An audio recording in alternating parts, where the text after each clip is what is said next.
Well, if I was taking a course on stock investing, probably the first question I would have is, hey, can I make money in stocks? And if so, how much? That would be pretty important to me, and I'm sure it is to you. And the good news is, yes, you can make money in stocks. In fact, stocks outperform things like bonds and cash and other asset categories, so they're a great way to grow your money. I suppose this is a pretty short and lousy class. We said, well, no, you can't.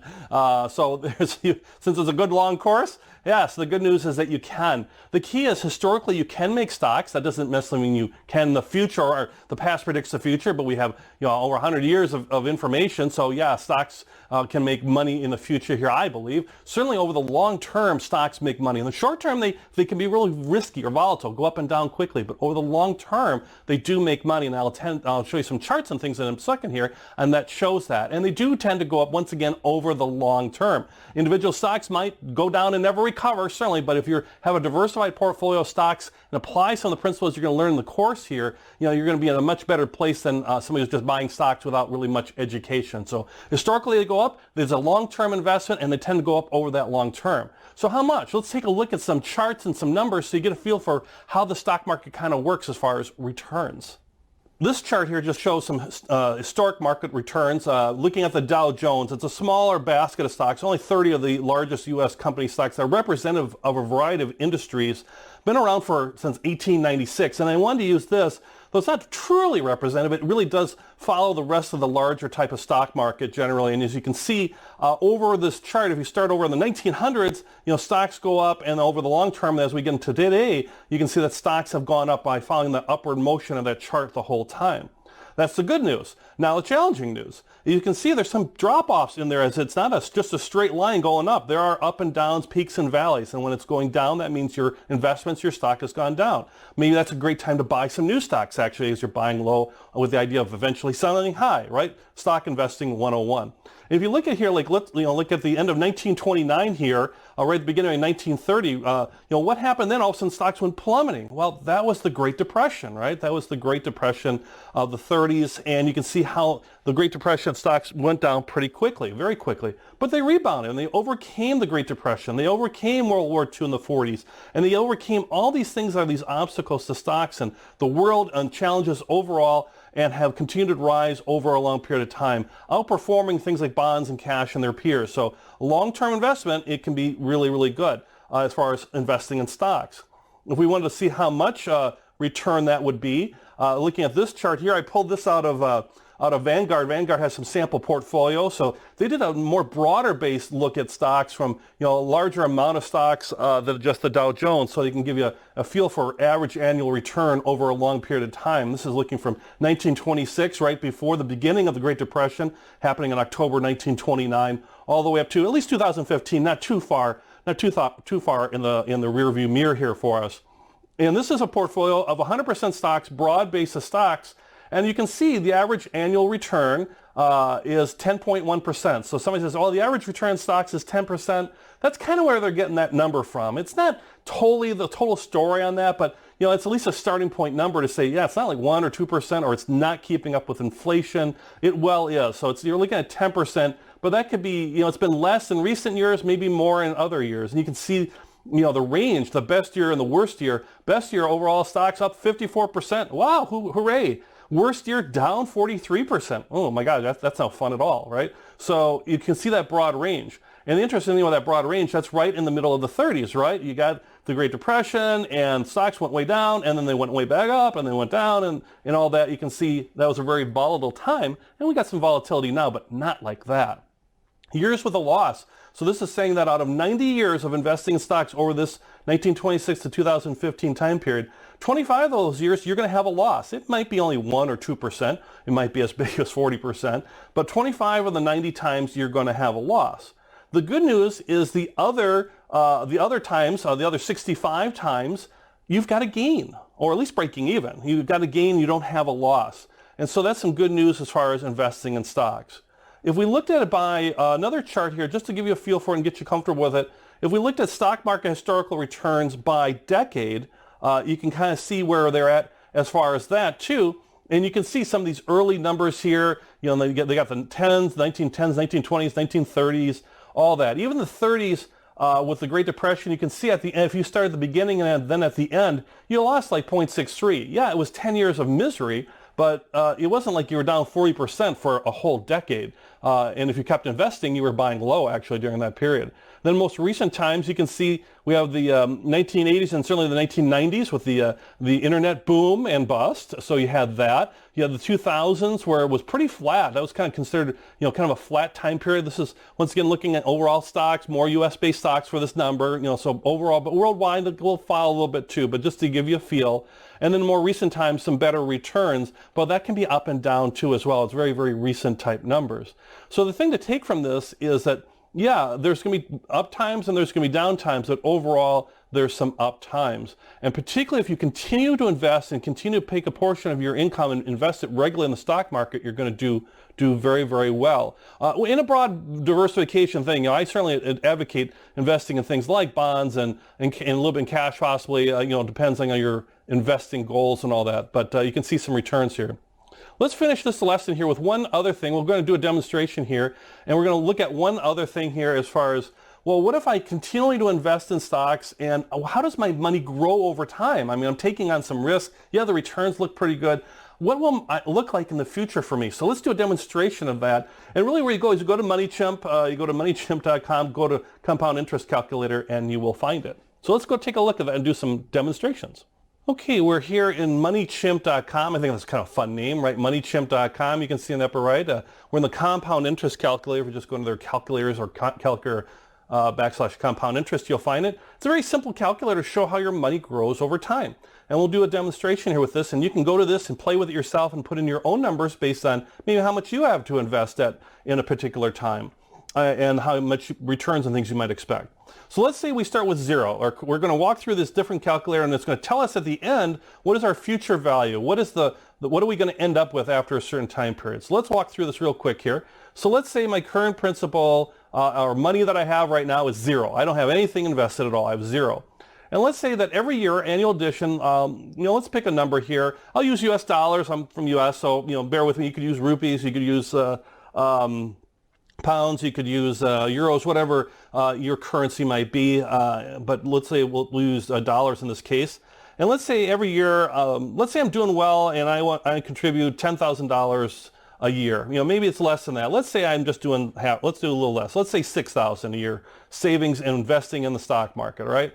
Once again, you adjust it a little higher, a little lower, whatever you want to do. And let's say we do this over 30 years, right? So if I start at 25, let's say that would put me at 55 years old, not even 40 years. That might get me closer to a traditional retirement age.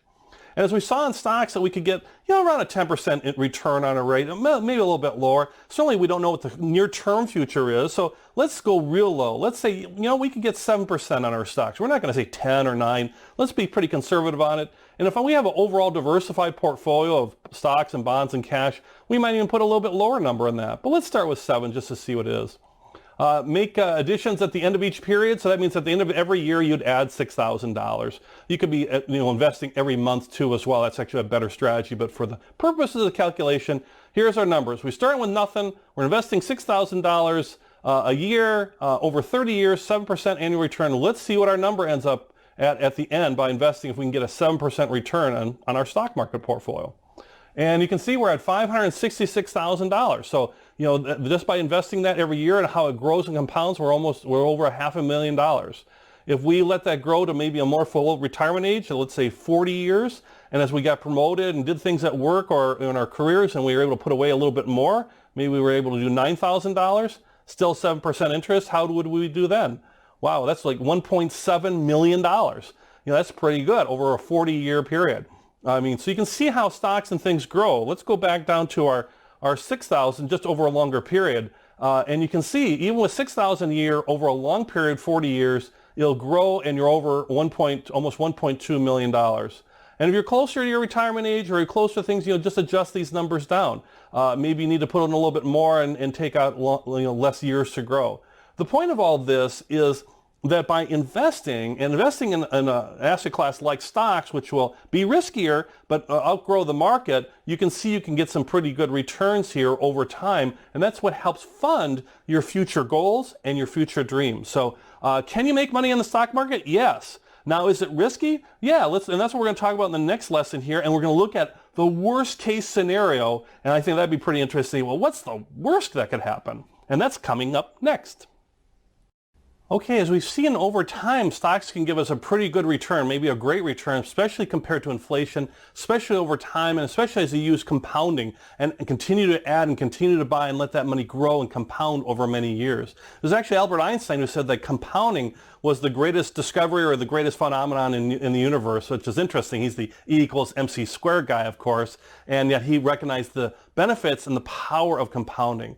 But stocks can go down too, and that's the risky part about it. And so we're going to take a look here. Well, what's the worst case, a worst case scenario? And at least what history tells us the worst case scenario was the Great Depression, right? Many, many years ago, and we actually have things in place now from governments and ways they get involved with monetary policy, adjusting interest rates up and down and things to try to prevent another Great Depression. But let's say that's the worst case scenario and it happened again. How could we survive that? Can we survive that? And what actually happened back in the past? So worst case scenario was the Great Depression and this big stock market crash. You might have heard of the stock market crash, and we're going to look at that.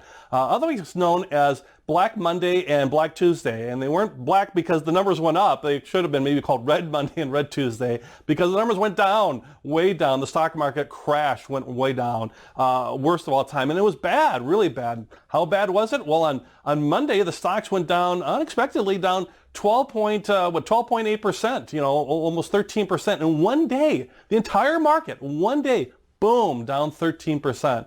The next day, down 11.7%. 2 days in a row, down 11.7%, and then continued. So within 2 days, all of a sudden, 24% of returns of investments were gone. Think of that, a quarter of everybody's stock market portfolio gone, zero, well not zero, but gone 25% in 2 days, and how long that might take to make up for it. And we're going to do some interesting analysis here. I'm going to do a demonstration where you can kind of see, well, what was it like and how did the returns bounce back and how did people survive these worst case scenarios? And they actually did quite well. So we'll look at a couple of time periods of the Great Depression, 1929 to 1939, and 29 to 39 roughly, which was the beginning of World War II. Another big seismic traumatic thing in the world, right? World War II. And we'll see, well, what happened between, like, if I invested right, at the beginning of the Great Depression, maybe earlier in the year 1929, through the Great Depression, how did I do? And how about 1929 to 1945, 46, as far as World War II? And if that's the worst time, how did that end up looking for folks? So let's go ahead and take a look at that, and I'm going to go back to MoneyChimp as a nice little compound interest thing to really help us do that, because they can look back at historical market returns, and you can do some what-if scenarios yourself as well. Okay, I'm back here at MoneyChimp.com. This is /features market, dash CAGR. If you just search MoneyChimp compound annual growth rate, or CAGR, C-A-G-E-R, you'll find it too. Got the link there in the course as well. And you're looking for overall stock market returns. They have a CAGR where it's looking at future values, but we want to look at stock market returns historically is what we're going to look at. And we're going to do some date ranges and things and look at these worst case scenarios during the Great Depression and World War II. And CAGR, it basically stands for compound annual growth rate. So it's a different number than an average rate. You hear in averages, we looked at the first number was kind of average returns, things that in that portfolio number, we're looking at that 10% average, but actually CAGR looks at things going up and down, and so it's more compounded, and it gives you a little bit better actually number, but a smaller number. Actually, you're going to get a smaller return number if you do it from a compound annual growth rate, if you get real kind of geeky about it, I guess. But we don't have to worry about geeky things. We just want to look at returns over the years.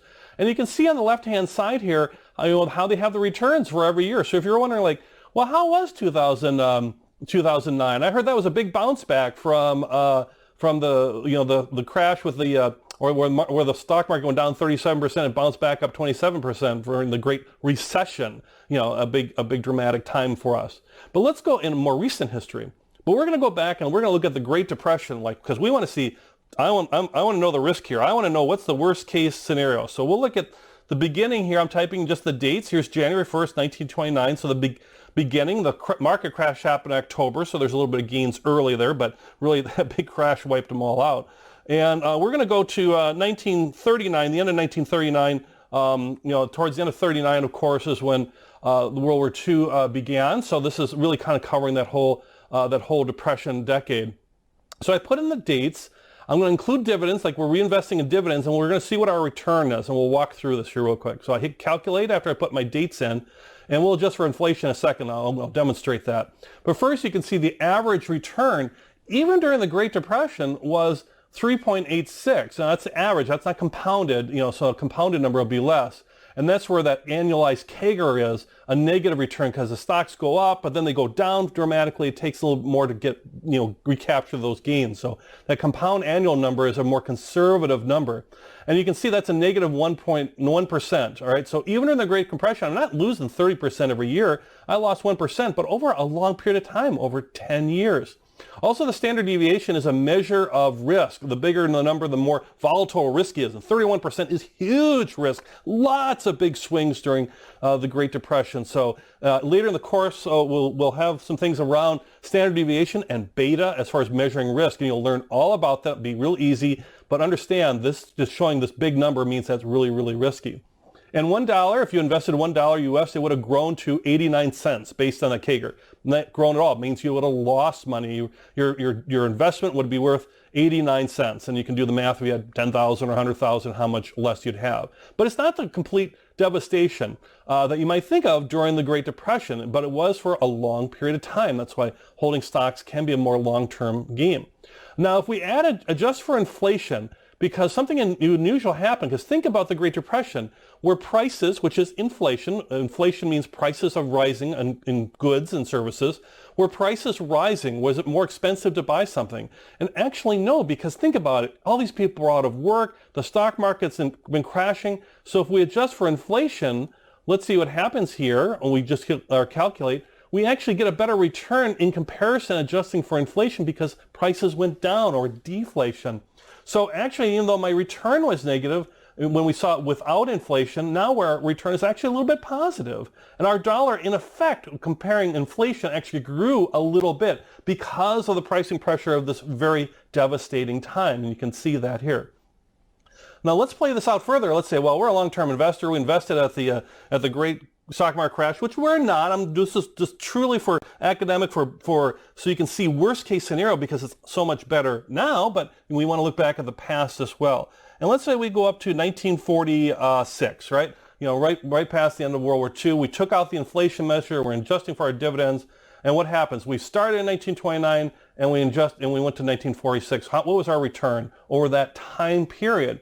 You can see it's pretty low, right? It's still, well, 6.49, that's not so bad average, but our CAGR, our adjusted returns 2.77, not the end of the world, but not negative either. Remember, this is the Great Depression and World War II, and looking over the stock market over a period of time. Still high standard deviation, but our dollar grew as well. So even during like a worse period, and I'll show a better period here so we can see.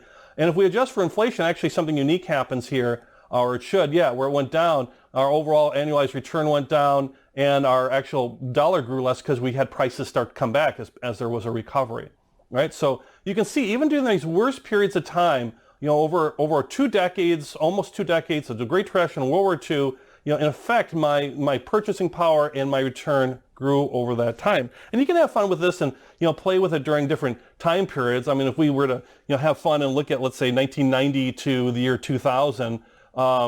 Let's say 1998, you'll see some crazy numbers because that was during the time of the dot-com boom where the technology stocks took off because of the internet, there's new technology. You can see 18%, and our dollar grew just dramatically. So you can see how you can have that, and then how the bubble can burst as well.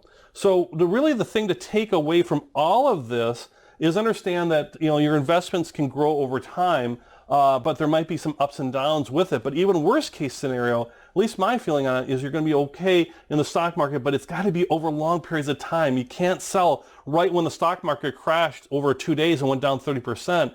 You need to kind of stay with it and either continue to invest. And that's the other secret sauce on this too, is when we saw that Money Chimp thing looking at compound interest, this is not calculating in if I kept buying on a regular basis, because then as I'm buying low, it's actually going to grow even more over time. And if we look at this last chart here of the stock market history returns by decade, you can kind of see how the decades played out. This is the average number, but you can see some of these big numbers and some of these small numbers as well. All right, so this is great. So the good news is, yes, you can make money in the stock market. Yes, it's risky, but if you do it over time and if you continually to invest, you're going to be in pretty good shape. And that's been certainly a secret of mine, not really a secret, it's pretty well known among investors, that continually investing, automating your investments, and continuing to educate yourself, and what we're going to do in the rest of the course, and making better choices in our stocks, our stock mutual funds, and exchange traded funds, is going to really help us to be successful over the long term.